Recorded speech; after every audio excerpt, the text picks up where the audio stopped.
exciting time. And you know why it's so exciting? It's because we're actually changing Fable 3.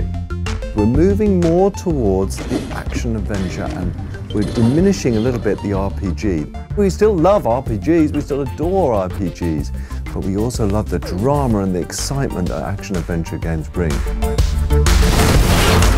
We've got a completely new GUI system. I know this sounds boring, but those two-dimensional lists that role-playing games have, I hate. The GUI is new for Fable 3 in that it's going to be 3D and interactive in a very 3D environment. So you'll be able to walk through the GUI and treat it as if it's just another part of the Fable world.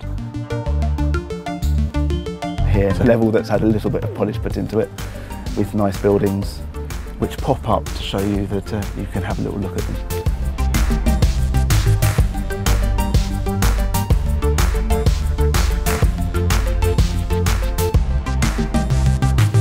I want dressing rooms where I can change my clothes. I want armories where I can craft my weapons.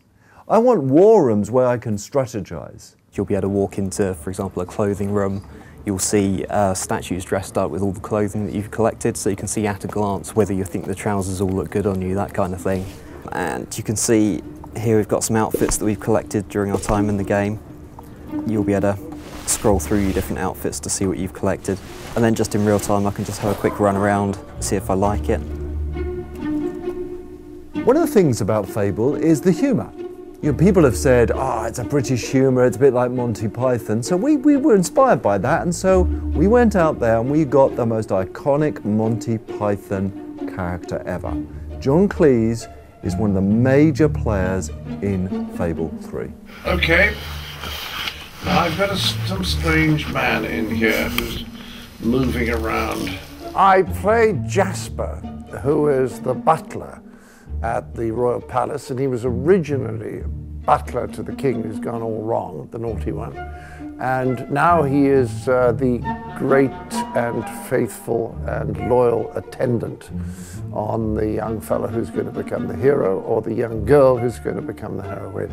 The bottom half of your chicken suit has arrived, and I've prepared it for you. Yes, this is exactly the sort of future I imagined for myself when I got into butling.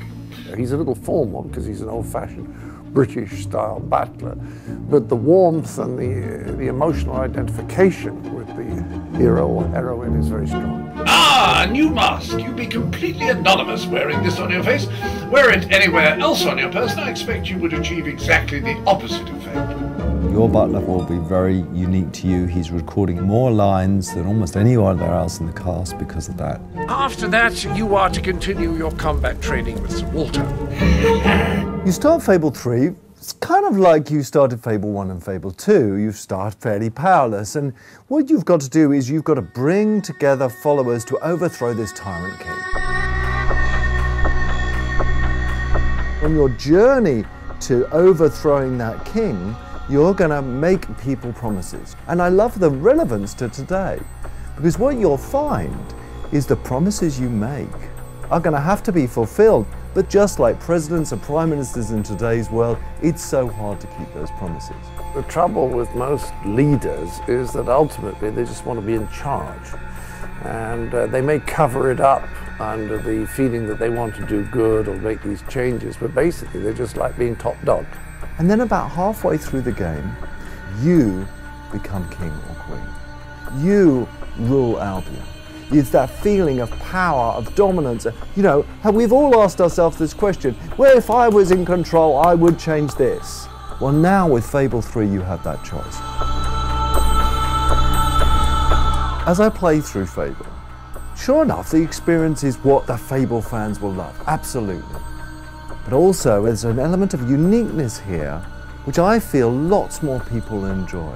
There's drama, there's emotion, there's a feeling of power, there's excitement. And I think we are really learning to blend all that stuff together and deliver an experience in Fable 3 that really hasn't been seen before. And so you have gathered every last piece of the lady's pyjamas. Gosh, that would make an excellent closing line for a novel, wouldn't it? A great cliffhanger.